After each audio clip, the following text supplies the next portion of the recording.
Let her wait outside. We're having dinner." The voice of my daughter-in-law, Caroline, cut through the window like a knife. My own daughter-in-law had just condemned me to stand in the rain while they enjoyed their meal. I had been standing there for 3 hours. 3 hours getting soaked while my family ate warmly inside the house I had helped them buy. But that night, I made a decision that brought them to their knees the very next day. My name is Helen. I am 69 years old, and it all began on a Friday morning when I woke up filled with excitement. After 3 months without seeing my grandson, Leo, my son Ben had finally invited me to dinner. "Mom, come over today at 6. We really want to see you," he had said in that sweet voice that always melted my heart. I have been a widow for 5 years. I had worked my entire life cleaning houses, selling baked goods, doing whatever it took to raise my son, and now that he had his own family, I was still the one supporting them. Their bank accounts, the mortgage on the house, Leo's private school, the car payments, it all came from my pension and my life savings. But I didn't care. They were my blood, my reason for living. I got ready with such care that afternoon. I chose my maroon dress, the one that made me feel elegant despite my wrinkles. I put on my late mother's pearls and that French perfume I had bought on sale. I wanted to be perfect for my family. I walked to the toy store downtown and bought that new Transformer robot Leo had asked for the last time we saw each other. I also stopped by the French bakery for those little macarons that Caroline loved so much. The bags were heavy in my arms, but my heart was light with happiness. I took the number 43 bus, the same one as always.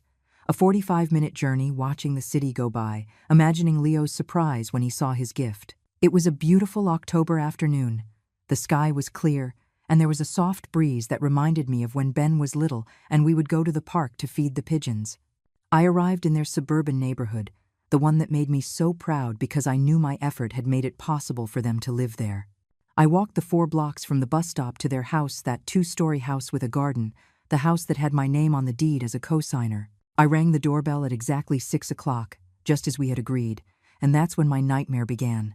Caroline opened the door with a forced smile. She was wearing an elegant black dress that I had given her last month. "Hello, Helen," she said without inviting me in. "Look, you've come at a bad time. We have guests."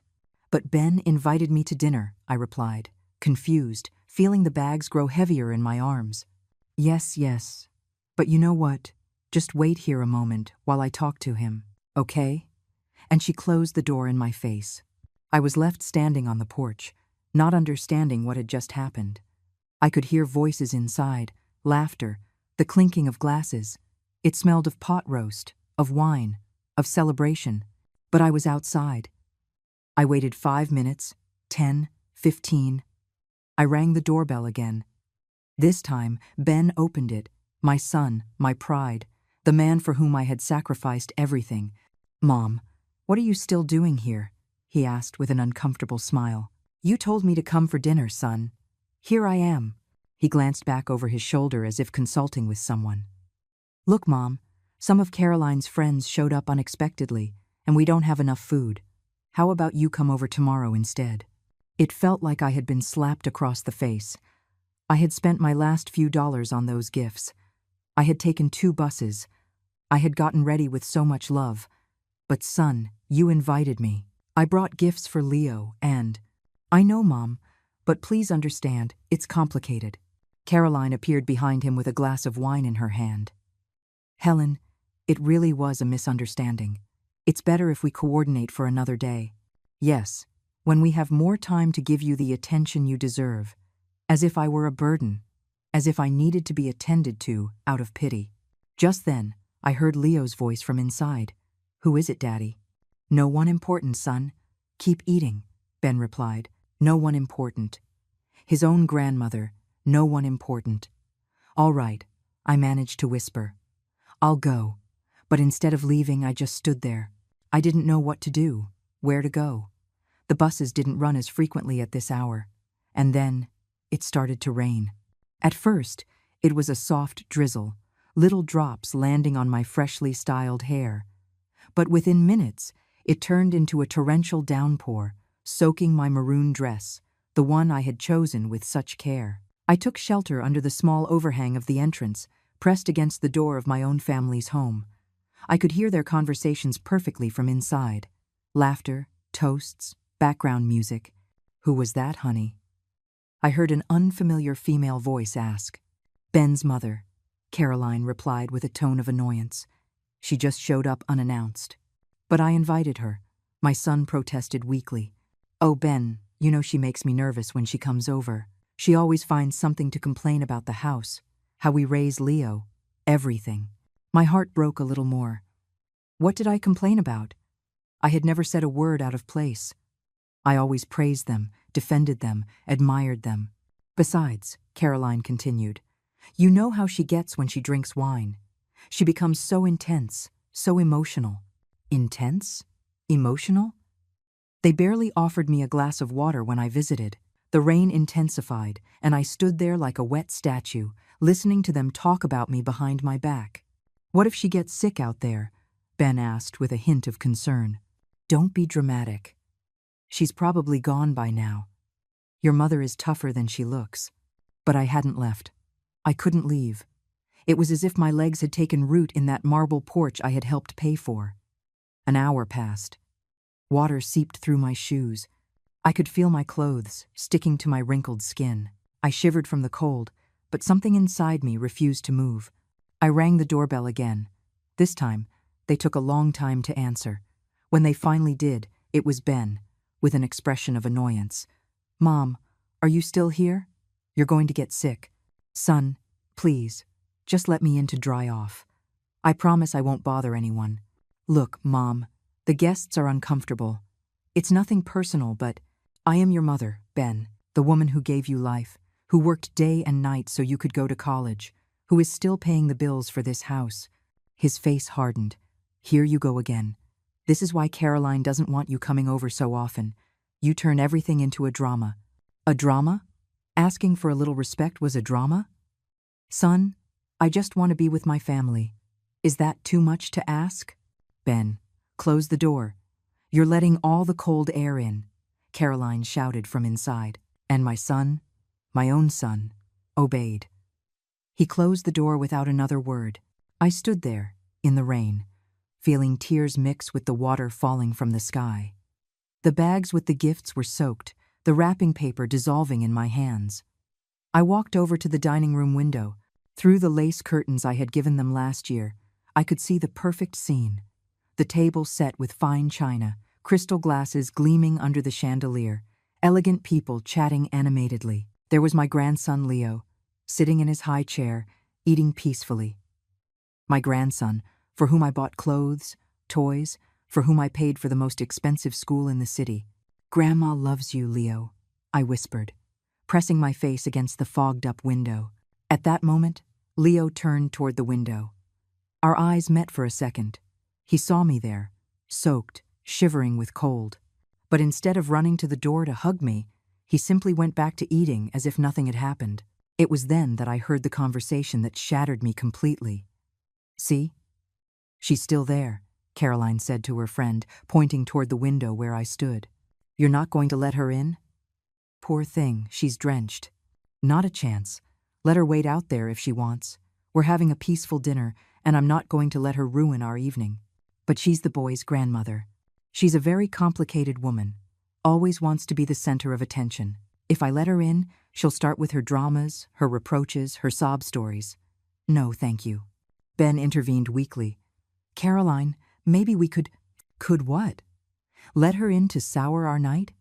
Your mother needs to learn she can't just show up whenever she feels like it." "But I invited her." "You invited her because you felt sorry for her, as always. But look at the situation she's put us in.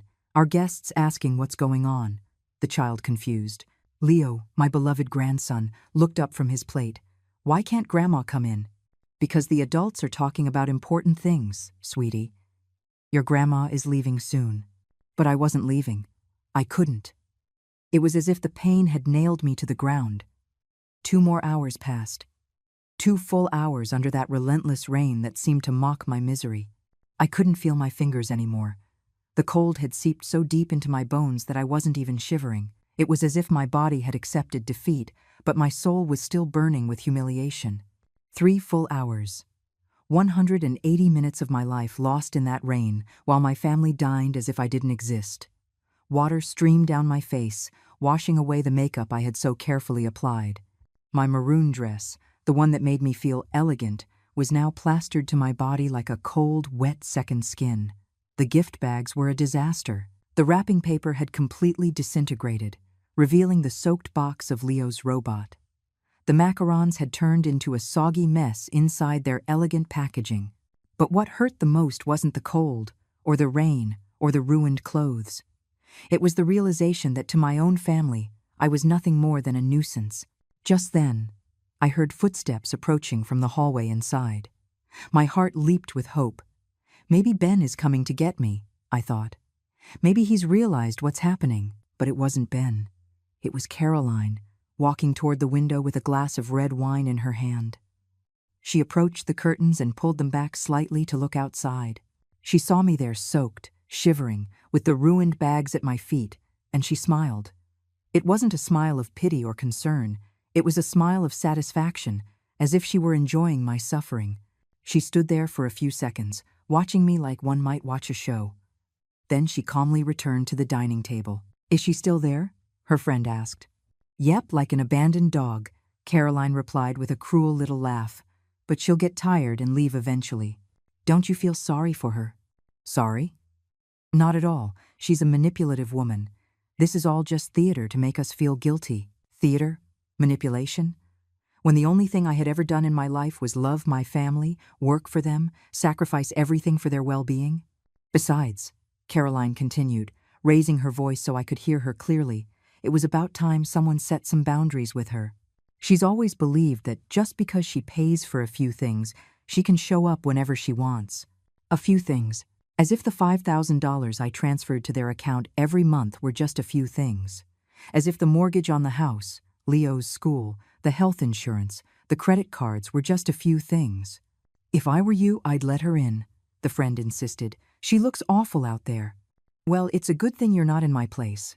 This is my house, and I decide who comes in." Her house. The house that had my name as a co-signer on all the documents. The house whose payments came out of my account every month. Ben appeared in the dining room. I could see his silhouette through the curtains. "Caroline, it's 9 o'clock. My mom has been out there for 3 hours. She's going to get sick. Then she should leave. No one is forcing her to stay. But she has no way to get home. The buses have stopped running. Then she can call a cab or walk. It's not my problem." Walking was more than 10 miles to my house, and a taxi would cost all the money I had in my purse. "Caroline, please. She's my mother. And for that very reason, she should respect us. But no, she always has to become the victim, the martyr we all have to worship." At that moment, Leo got up from the table and ran to the window. "Grandma! Grandma Helen!" he shouted, pressing his little hands against the glass. My heart thrilled with joy. My grandson had seen me. He was calling for me. But Caroline grabbed him by the arm and pulled him back. "Leo, no. Your grandmother is playing a game to make herself the victim. Don't pay any attention to her. But it's raining, and she's all wet. Sometimes adults do strange things to get attention. Your grandmother will leave when she gets tired of her tantrum." A tantrum. Standing in the rain waiting for my family to show me a minimum of respect was a tantrum. "Ben, control your son," Caroline told my son in an authoritarian tone. And Ben, as always, obeyed. "Come here, Leo. Leave your grandma alone." "But Daddy." "No buts. Your mother is right. Grandma will leave when she wants to." My grandson looked at me one last time through the glass. In his eyes, I saw confusion, sadness, but also something that broke my soul. Fear. Fear of disobeying his parents, fear of defending his grandmother. And in that moment, I knew I had lost them forever. The rain kept falling on my head, but I no longer felt it. The emotional pain had surpassed any physical discomfort. I pulled my cell phone out of my soaked purse. I had several messages from my neighbor, Sharon, asking how the dinner had been. "Everything okay, Helen? How is my handsome grandson?" I couldn't answer her. I had no words to explain what I was going through. Instead, I dialed another number. A number I knew by heart, but never thought I would use in a situation like this. The phone rang once, twice, 3 times. National Bank Customer Service. This is Patricia speaking. How can I help you? Good evening, I said, my voice cracking from the cold and emotion. I need to freeze some accounts. Of course, ma'am. Can you please provide your account number and social security number? My voice trembled. I didn't know if it was from the cold or from the decision I was about to make. With numb fingers, I entered the numbers the operator requested. Perfect, Mrs. Helen Miller. I see that you are the primary holder on several accounts and a cosigner on several others. Which ones specifically do you need to freeze? I took a deep breath. Through the window, I could see Caroline serving dessert to her guests. Leo was laughing at something one of the adults had said. Ben was making a toast with a glass of wine that probably cost more than I spent on groceries in a week. All of them? I replied with a firmness I didn't know I possessed. I want to freeze all the accounts where I appear as the primary holder or cosigner. I understand. May I ask the reason? It's for the official report. Suspicion of unauthorized use. I lied without blinking. Very well. I see here we have the payroll account ending in 4587, the savings account ending in 2841, and the joint accounts ending in 7890 and 5432. You also appear as a cosigner on a mortgage and 2 credit cards. Do you wish to freeze everything? Every number she mentioned was a piece of my life. The payroll account where my pension was deposited, the savings I had built dollar by dollar over 40 years of work, the joint accounts where Ben had access for household expenses and Leo's education. Everything, I repeated. Ma'am, I must inform you that this means no one will be able to make withdrawals, transfers, or use the associated cards until you authorize the unfreezing. Are you sure? Through the window, I saw Caroline rise elegantly from the table with the grace that only comes from years of not worrying about money. She headed toward the kitchen, probably to pour more wine, completely sure. Perfect. The process will take approximately 2 hours to take effect. Do you need anything else?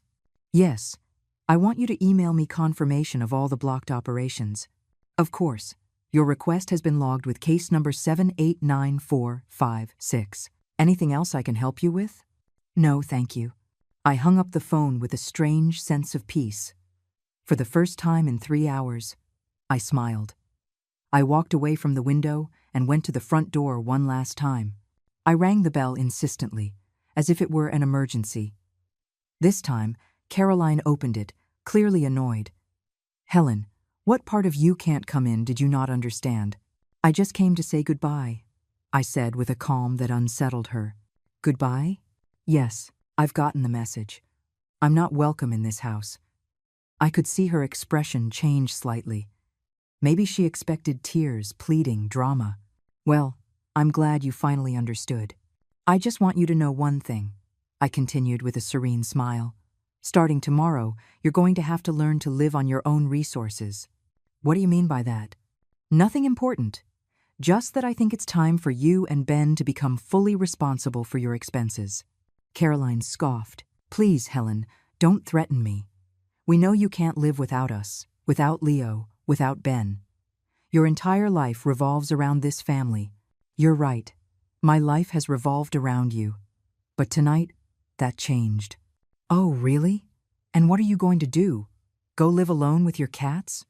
I'm going to be happy, I replied simply. How dramatic. Please. Ben appeared behind her. Mom, are you leaving? Do you need money for a taxi? The same son who had closed the door in my face was now worried about how I would get home. I don't need anything from you, son. Not anymore. Don't be like that, Mom. You know how Caroline is when she has guests. We'll talk tomorrow. There's nothing to talk about, Ben. Why are you being so strange? It's as if something happened to you. I burst out laughing. A bitter but liberating laugh. Yes, something did happen. I realized I've been wasting my life. Mom, don't exaggerate. I'm not exaggerating. I'm being realistic for the first time in years. Caroline grew impatient. All right, enough. If you're done with your soap opera, we have guests waiting. Of course. Go back to your dinner. Enjoy your perfect life. I turned and started walking toward the street. Mom, Ben shouted. How are you going to get home? That's not your problem anymore, I replied without turning back. I walked in the rain, soaked, with the ruined gift bags dangling from my arms. But for the first time all night, I felt light. I reached the main avenue and hailed a cab. The driver, an older man, looked at me with concern. "Ma'am, are you okay? You're soaked." "I'm perfect," I answered, and it was true. The entire ride home, I couldn't stop smiling. In my purse, my phone vibrated with the confirmation from the bank. "Dear customer, we confirm that all your accounts have been successfully frozen. No transactions can be made until further authorization." Tomorrow was going to be a very interesting day. I arrived home around 11 o'clock at night, completely drenched, but with a strange sense of freedom I hadn't felt in years. I took off the ruined maroon dress, had a hot shower, and put on my most comfortable pajamas. For the first time in a long time, I slept soundly, without nightmares, without worries about Ben's expenses, without anxiety about pleasing Caroline. It was as if I had left 100-pound weight at the door of that house. I woke up the next day with the sun streaming through my window. It was 8 in the morning, and I felt renewed. I made my usual black coffee, toast with homemade jam, and sat on my small balcony to enjoy breakfast. My phone had been silent all night. I checked it and had no messages. That's strange, I thought. Ben usually texts to see if I got home okay. But then I remembered the night before and understood that things had changed forever. At 9:30, my doorbell rang. I looked through the peephole and saw my neighbor, Sharon, standing at the door with a bag of pastries. "Good morning, Helen. How was dinner last night? You look very relaxed." I told her everything, every detail of my humiliation, every cruel word from Caroline, every moment in the rain. Sharon listened with her eyes growing wider and wider. "I can't believe they did that to you," she said, indignant, "after everything you've done for them."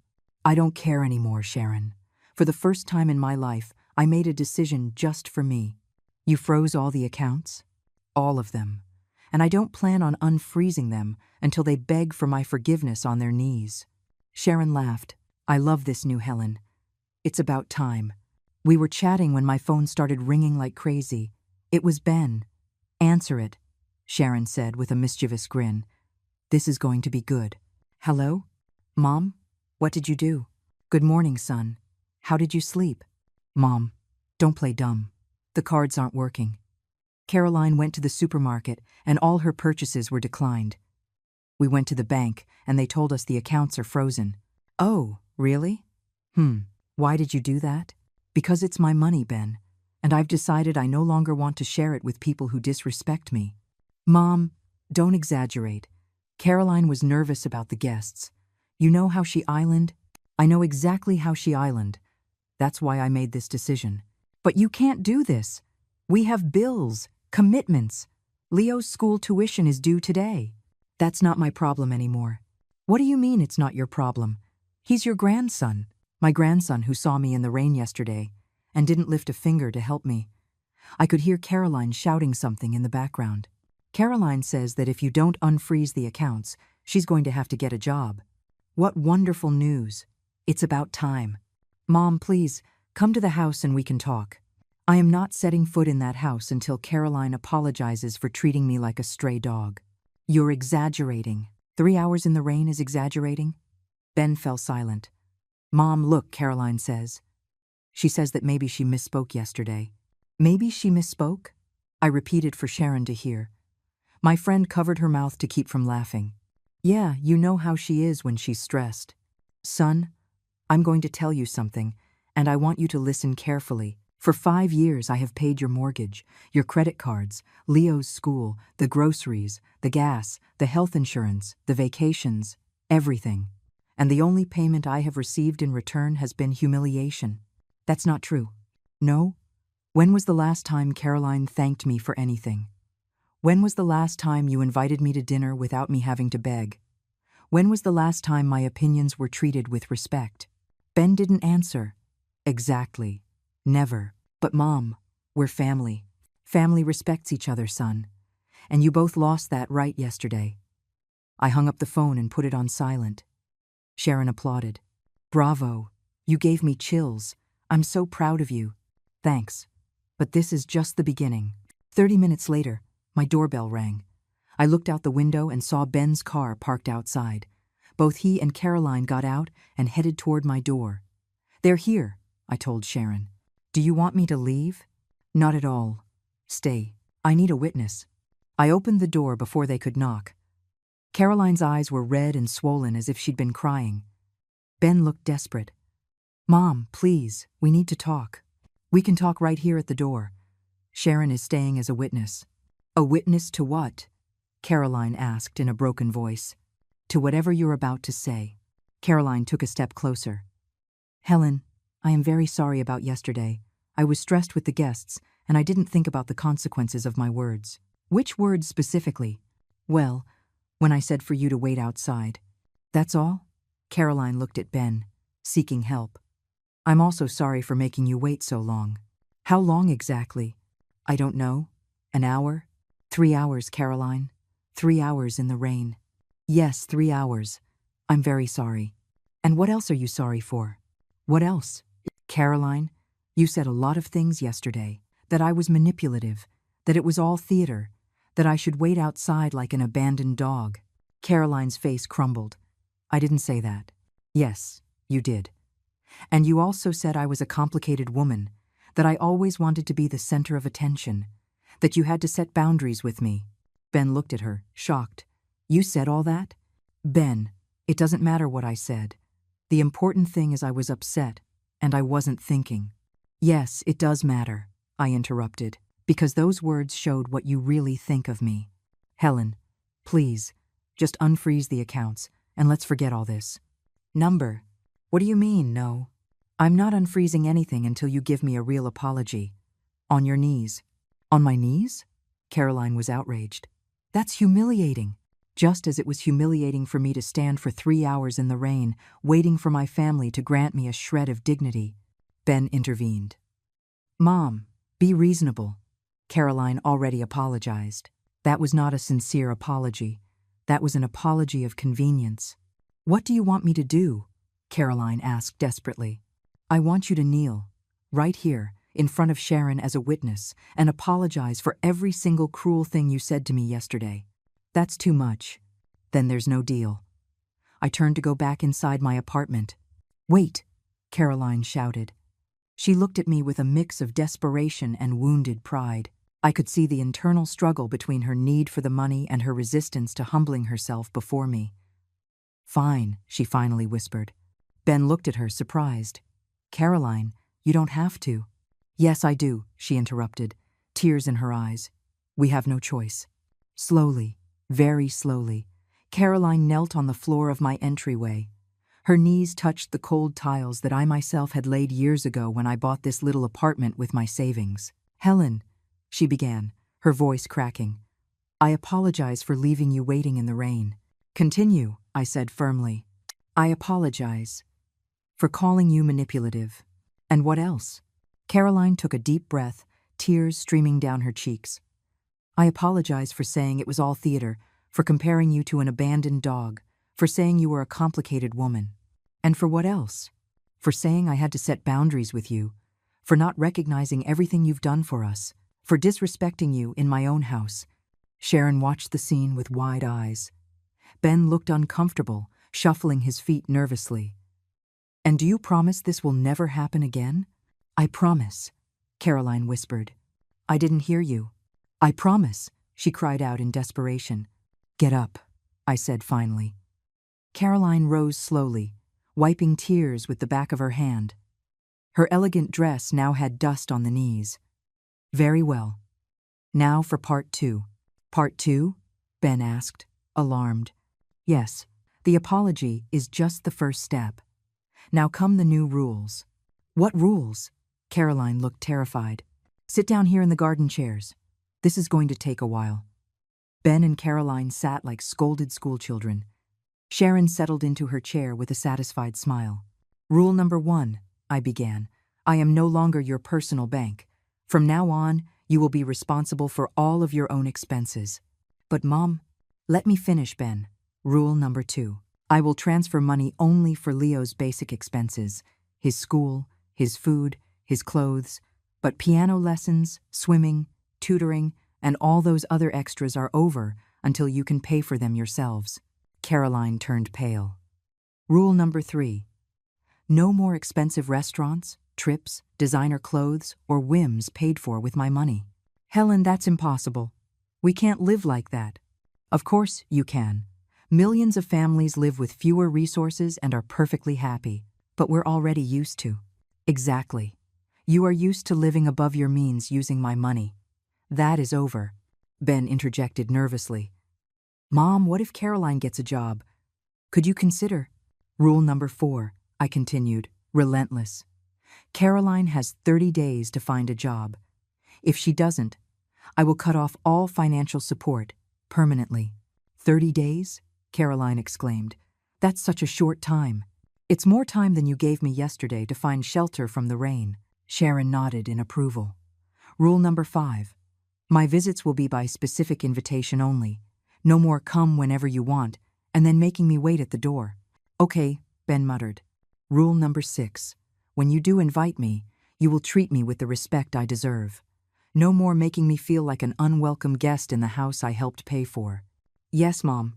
Rule number 7. Caroline will take a class on etiquette and respect for one's elders. That's humiliating. As was listening to your comments yesterday, Caroline looked at Ben, pleading for help, but he was too scared to contradict me. Rule number 8. You will open a savings account where you will deposit 10% of any income you have. It's time you learn to be financially responsible. But if we don't have any income? Caroline protested. Then you had better find a job quickly. Rule number 9. No additional credit cards. The ones you have are sufficient. And rule number 10, I said with a smile, is the most important of all. What is it? They both asked in unison. A single act of disrespect, a single humiliation, a single derogatory comment toward me, and everything is over. Forever. No second chances. The silence was deafening. Caroline was crying silently. Ben looked defeated, and Sharon was smiling proudly. Do you agree to all the rules? I asked. Yes, Ben whispered. Caroline? Yes, she replied through her tears. Perfect. Sharon is a witness to this agreement.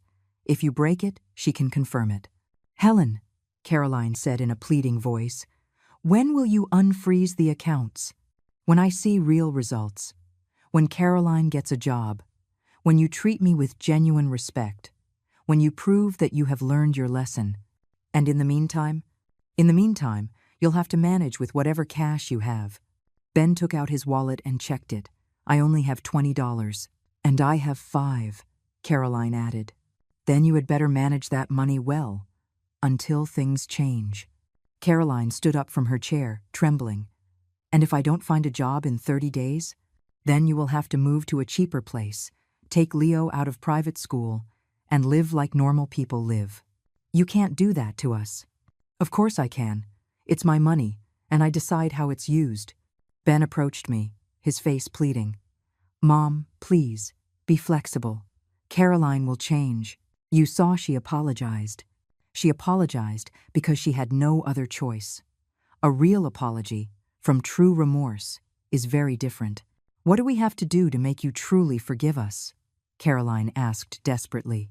Prove to me over the next few months that you really value what I've done for you, that you respect me not for my money, but for being the matriarch of this family.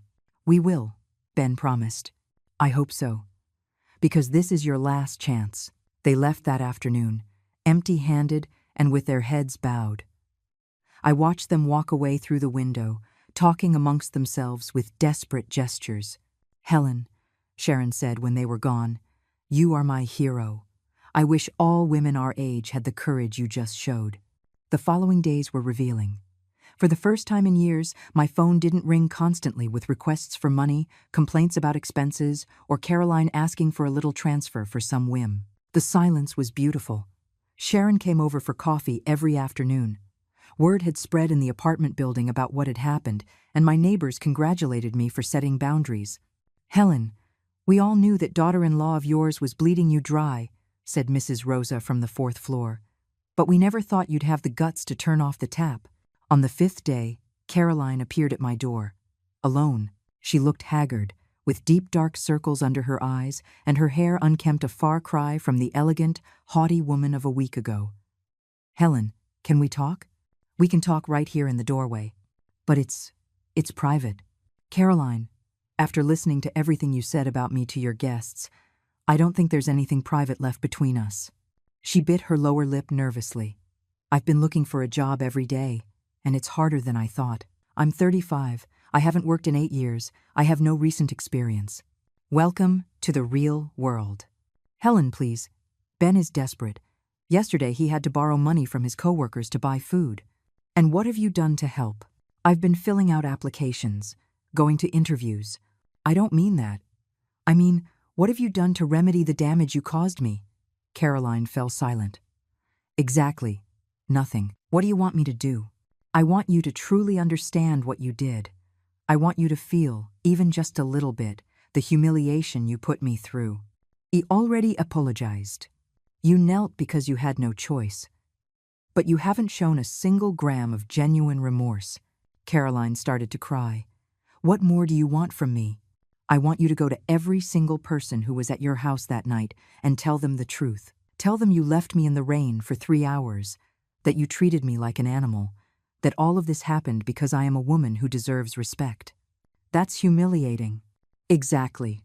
Now you know how I felt. I can't do that. They're my friends. I'd look like a what? A cruel woman who mistreats her mother-in-law? Because that is exactly what you are. Caroline wiped her tears with the sleeve of her cheap sweater. It was the first time I had seen her not wearing designer clothes. If I do that, will you unfreeze the accounts? It's a first step, but it's not enough. What else? I want you to seriously look for work, not online applications from your couch.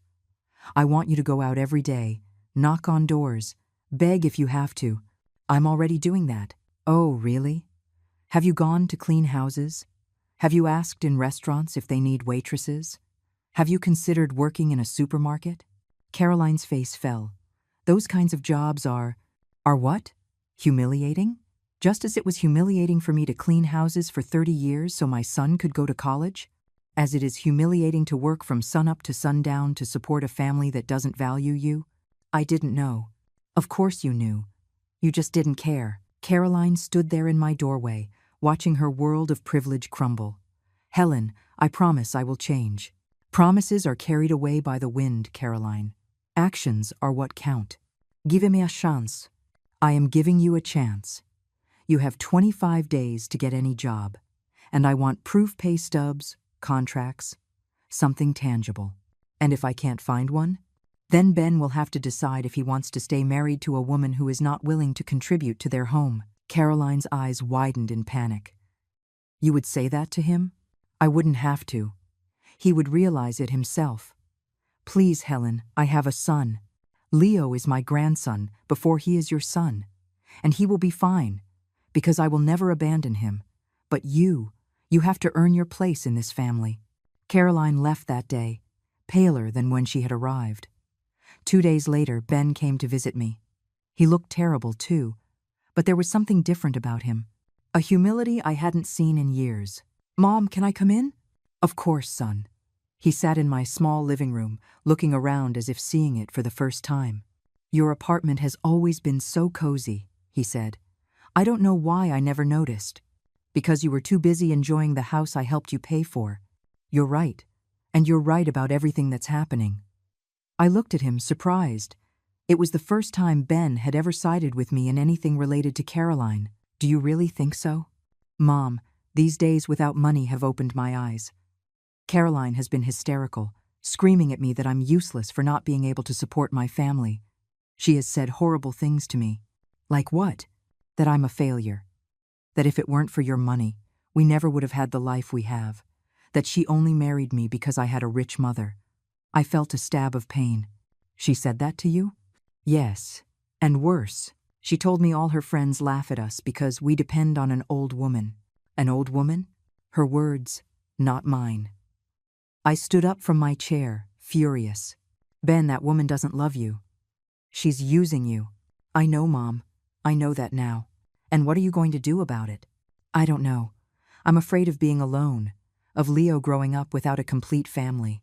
Son, it is better to grow up in a home with one person who loves him than in a home with two people who hate each other. Ben started to cry. My 40-year-old son, crying like a child. Mom, I think I made a terrible mistake marrying Caroline. When did you realize? These past few days, when we had no money, when she had to face reality, she showed her true colors. She's selfish, cruel, materialistic. And yet, you chose to believe her instead of defending me. I know, and I regret it every day. Do you regret it, or are you just scared because the easy money ran out? Ben looked me straight in the eye. I regret it, because I lost the most important woman in my life for a woman who doesn't even respect me. For the first time in days, I felt like my son had come back to me. Son, I said, taking his hands, you have never lost me, but you do need to make some difficult decisions. Like what? Like deciding if you want to stay in a marriage where there is no love or respect. Ben sighed deeply. Mom, I'm scared. Caroline could take Leo. She could ask for alimony. She could. Ben, stop being afraid and start being brave. Do you think I wasn't scared when your father died and I was left alone with you? Do you think I wasn't scared when I worked 3 jobs so you could go to college? No, Mom. You were always so strong. I wasn't born strong, son. I became strong because I had no choice, and neither do you. At that moment, my phone rang. It was an unknown number. Hello? Mrs. Helen Miller? Yes, this is she. This is Monica Garcia, the principal at Leo's school. I'm calling because this month's tuition payment was declined, and we need to get the account current. I looked at Ben, who had heard the entire conversation. How much is owed? It's $1,200 for this month, plus $800 in accumulated fees. I understand. Could you give me until Friday to make the payment? Of course, ma'am. But after that date, we will have to suspend Leo until the situation is resolved. I hung up and looked at my son. Ben, do you have it? Mom, you know I don't. Then Caroline has 3 days to get a job, or Leo is out of school. You can't do that. He's your grandson. Exactly. He's my grandson. And I am not going to keep paying for his education so his parents can live like royalty without working. If Leo gets kicked out of school, you enroll him in a public school, like I did, like you did for the first few years. Caroline will never accept that. Then Caroline can find a way to pay for it. Ben stood up, desperate. Mom, help me one more time. I promise that after. No, son. The promises are over. Only actions. What do you want me to do? I want you to take control of your life. I want you to tell Caroline that if she doesn't get a job in 3 days, the marriage is over. That's so drastic. You know what's drastic? Leaving your mother in the rain for 3 hours. That's drastic. Ben was quiet for a long time. Would you help me? If I divorce Caroline? I would help you raise Leo, help you get a smaller apartment, help you start over, but with conditions. What conditions? First condition, no luxuries. A simple, modest, responsible life. I accept. Second condition, you will value my effort and my sacrifice. You will never take me for granted again. I accept. Third condition, if you ever remarry, your new partner will respect the place I have in this family. I accept it all, Mom. Very well. Then go home and talk to Caroline. Tell her she has 72 hours to get a job, or the marriage is over. And if she says no, then you'll have your answer about what kind of woman she really is. Ben left that afternoon with a mix of determination and nervousness. I waited, knowing the next few hours would be decisive. I didn't have to wait long. At 11 o'clock at night, Caroline appeared at my door in a fury. Open this door, Helen. I opened it to find her disheveled, her eyes red with rage. How dare you put ideas in Ben's head? What are you talking about? He told me that if I don't get a job in 3 days, he's going to divorce me. Ah, he told you that. Yes, and it's your fault. No, Caroline, it's your fault for being a selfish freeloader. I am not a freeloader. Oh no? When was the last time you worked? When was the last time you contributed financially to the household? I take care of the house. I take care of Leo. Leo is in school 8 hours a day, and you have a housekeeper that I also help pay for. Caroline was left without an argument. Helen, please, don't destroy my marriage. I'm not destroying anything. Your attitude is destroying it. What do you want from me? I want you to go out tomorrow and look for a job, any job, and get one before Friday. That's impossible. It's not impossible.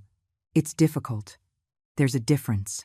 And if I get one, will you unfreeze the accounts? I will start to contribute gradually. But it will never be like it was before. What does that mean? It means you will have to live primarily on what you earn. I will only help with Leo's basics. Caroline started to cry with frustration. It's not fair. You know what's not fair? That a 69-year-old woman has to work to support two able-bodied adults. But we need you. You don't need me. You need my money. There's a big difference. Helen, please. Caroline, I'm going to tell you something, and I want you to burn it into your brain. If you don't go out tomorrow and seriously look for a job, if you don't have a source of income by Friday, I will unfreeze the accounts for one reason only, to help Ben divorce you. Caroline's eyes widened in terror. You would do that? Without hesitation. Because my son deserves a woman who loves him, not one who uses him. I do love Ben. No, Caroline, you love the comfortable life that Ben can give you thanks to my money. That's not true. Then prove it. Get a job. Support your family. And show that you can love Ben without my money in the picture. Caroline left that night, defeated, but with a clear ultimatum. The next morning, very early, I saw her leave her house dressed simply, carrying a folder of papers. For the first time in 8 years, Caroline was going out to look for a job. It was a start. Friday arrived faster than expected. I was having a quiet breakfast when the doorbell rang at 7 in the morning. It was Ben, with Leo by the hand and a small suitcase. Mom, can we come in? Of course. What happened? Caroline got a job, he said with a tired smile. Waitress at a restaurant. She starts today. I felt a mix of surprise and pride. I hadn't expected her to actually do it. So why do you have a suitcase? Because last night, Caroline and I had a very honest conversation. I told her we needed a fresh start, that I wanted us to go to couples therapy, that things had to change radically. And what did she say? Ben sighed deeply. She said she would rather get a divorce than live like a middle-class woman, that she didn't marry me to work as a waitress and live counting pennies. Seriously? She said that? Her exact words were, if your mother isn't going to maintain my lifestyle, then there's no point in us staying together. I was speechless. Caroline had shown her true colors without any pretense. And what did you say to her? That she was right, that there was indeed no point in staying together if she was only with me for the money. Leo, who had been quiet, came over to me. Grandma Helen, does Mommy not love me anymore? I knelt down to his level. Sweetheart, your mommy loves you very much. But sometimes adults can't live together because they think very differently. I'm going to live with you and Daddy? His little eyes lit up. You would like that? Yes, it always smells nice here, and you give long hugs. I felt my heart melt. Son, I said to Ben, are you sure about your decision? Completely. These last few days, I realized I've been living a lie. Caroline never loved me. She only loved the comfort I could give her thanks to you. And you don't regret it? Not at all. I feel free. My phone rang. It was Caroline. Should you answer? Ben asked. Of course. Helen. Yes, Caroline. Did Ben tell you? Yes. He told me you got a job. Congratulations. Don't congratulate me. It's horrible. 8 hours on my feet, rude customers, miserable tips. Welcome to the real world. Helen, we can fix this. I can keep working if you go back to helping us financially like before. No, Caroline. Ben has made his decision. But he can't support Leo alone. He won't be alone. He'll be with me. With you? What do you mean? I mean Ben and Leo are moving into my apartment while he gets back on his feet. A scream came from the other end of the line. That's illegal. You can't take my son from me. I'm not taking anything. You decided that money was more important than your family. I'm going to sue. Go ahead. With what money are you going to pay for a lawyer? Caroline hung up, furious. Ben looked at me, worried. Do you think she can do anything legally? Son, a woman who abandons her family because she doesn't want to work is hardly going to win custody of a child. The next few months were some of the most beautiful of my life. Ben got a second, part-time job. Leo started at a public school and, against all odds, was happier than ever. "Grandma," he told me one afternoon while we were doing homework, "why was Mommy always angry before?" "Because your mommy didn't know how to be happy with simple things. I'm happy here with you." "Really?" "Yes. There's no shouting here, no fights, and there's always good food." Ben had changed completely. He was more affectionate, more grateful, more present. At night, after Leo was asleep, we would stay up talking like we did when he was little. "Mom," he told me one night, "forgive me for all these years.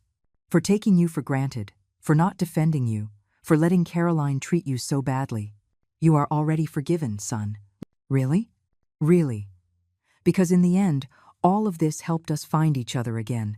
Caroline tried several times to get Ben to come back to her. She promised she had changed, that she now understood the value of work, that they could be happy with less money. But Ben didn't fall for her manipulations again. "My mother taught me something very important," he told her, the last time Caroline came begging. "She taught me that real love is not negotiated, it's not conditional, and it cannot be bought." A year later, I was on my balcony, watching Leo play in the small garden when the phone rang. "Mrs. Miller?" "Yes. This is Leo's teacher. I just wanted to congratulate you. Your grandson is one of the most polite and happy children in the school." "Thank you. And I wanted to ask if you would be interested in giving a talk to other grandmothers about parenting. Many are going through situations similar to yours." "What kind of situations?" "Families who use them financially, children who don't value them, daughters-in-law who mistreat them. Your story has become very well known in the neighborhood." I laughed. "My story is well known?" "Yes. The women your age really admire you. They say you gave them the courage to set boundaries." I agreed to give the talks. Every Saturday, a group of grandmothers comes to my apartment and we share experiences. Many have made decisions similar to mine, and their lives have improved considerably. "Helen," Mrs. Carmen told me a few weeks ago, "you taught us that it's never too late to reclaim our dignity." Just a few days ago, Sharon brought me a letter that had arrived in her mailbox by mistake. It was from Caroline. "Helen," the letter said, "it has been 2 years, and I finally understand what you tried to teach me. Working has made me value the things I used to take for granted. I have a boyfriend now, a simple man who loves me for who I am, not for what I have. I am not asking for your forgiveness because I know I don't deserve it, but I want you to know that you did me a favor. You forced me to grow up." I didn't answer the letter. Some wounds heal better in silence. This morning, while I was making breakfast, Leo wrapped his arms around my waist. "Grandma, you know what?" "What, sweetheart?" "You're the strongest woman in the world." "Why do you say that?" "Because Daddy told me that when I was little, my mommy treated you very badly, but you didn't stay quiet.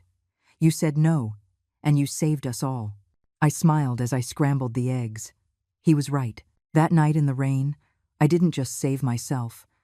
I saved my son from a toxic marriage. I saved my grandson from growing up in an environment of falsehood. And I saved my own dignity. At 69 years old, I learned the most important lesson of my life. Self-love is not selfishness, it's survival. And it is never, ever too late to say enough is enough. 5 years have passed since that rainy night that changed my life forever. Today, as I write these words on my small balcony, I can see Leo, now 13, playing soccer in the park with his friends from public school. He is a kind, hard-working, and respectful boy. My story has become legendary in the neighborhood. Women stop me on the street to tell me how my example inspired them to set boundaries in their own families. Helen, Mrs. Peterson from the building across the street told me yesterday my daughter had been asking me for money for her whims for 10 years while treating me like dirt. After hearing your story, I told her it was over. Now she works as a nurse and visits me for dinner every Sunday. Our relationship has never been better. These stories repeat every week.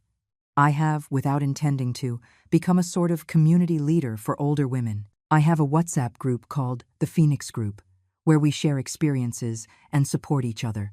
Ben has blossomed as a man and a father. He got a promotion at his job and now manages his own department. He lives in a small but respectable apartment 3 blocks from my house and comes for dinner every Wednesday and Sunday. Every visit is genuine, filled with conversation and laughter. Mom, he told me last Sunday, I never imagined that the most painful decision of my life would end up being the most liberating one. Are you referring to the divorce? I'm referring to choosing you over Caroline. For the first time in my adult life, I made the right decision. Caroline got married 2 years ago to an accountant she met at the restaurant where she worked. According to Sharon, who heard it through the neighborhood grapevine, they are expecting a baby. I'm glad to know she found her way, even if it was far from us. My financial life has completely changed. I am no longer the family bank, and my savings have grown impressively. I was able to remodel my apartment, travel for the first time in my life to see the beaches of Hawaii, and I even bought myself a nice used car. Helen, Sharon tells me, you look 10 years younger. It's true. I feel young, vital, powerful. At 74, I am living the best chapter of my life. Last month, a social worker from the city came to see me. They had heard about my story and wanted to offer me a position coordinating a program for seniors who are victims of familial financial abuse. Mrs. Miller, your case has become an example to follow. We need women like you to guide others. I accepted immediately. Now I work 20 hours a week helping other grandmothers reclaim their dignity. It is the most satisfying job I've ever had. Last week, an 80-year-old woman came to consult with me. Her son had kicked her out of her own house to sell it, promising he would take care of her, only to have her sleeping in a storage shed and acting as an unpaid nanny to his 5 children. Mrs. Miller, she asked, do you think at my age I can start over? Mrs. Davis, I replied, I started over at 69. You have all the time in the world. Last Sunday, Leo asked me a question that shook me. Grandma, do you think when I grow up, I'll treat my wife well? Why do you ask that? Because I remember how Dad used to let Mom treat you badly, and I don't want to be like that. Sweetheart, the very fact that you're worried about it means you're already different. I promise you, if I ever see you treat someone badly, I will call you on it. That conversation filled me with hope. Leo is growing up with solid values, seeing the example of a grandmother who respects herself and a father who learned to value the women in his life. This morning, as I had my coffee, I reflected on the journey. That night in the rain was my breaking point, but it was also my rebirth. I learned that it's never too late to say no, that true love includes respect, that being good doesn't mean being a fool, and that the family that mistreats you does not deserve your sacrifice. But above all, I learned that a woman can reinvent herself at any age. A journalist came to interview me last week for an article on elder abuse. Mrs. Miller, she asked, what would you say to a woman who is living what you lived through? I would tell her that her dignity is worth more than any comfort, that it is better to be alone and at peace than accompanied and humiliated, and that it is never, ever too late to start over. Do you regret anything? I only regret that it took me so long to fight back. The article was published last week, and my phone hasn't stopped ringing. Last night, while helping Leo with his math homework, he told me something that filled my heart. Grandma, my teacher asked us to write about our favorite hero. And who are you going to write about? About you. Me? Why? Because you're the only person I know who turned sadness into strength. Today, 5 years after that night that changed my destiny, I can say with certainty that I was brave, that I chose my dignity over comfort, that I saved not only my life, but the lives of my son and my grandson. And every time I see an older woman walking with her head held high, setting boundaries, respecting herself, I feel that my story was worth it. Because sometimes, a single woman who says enough can change the world.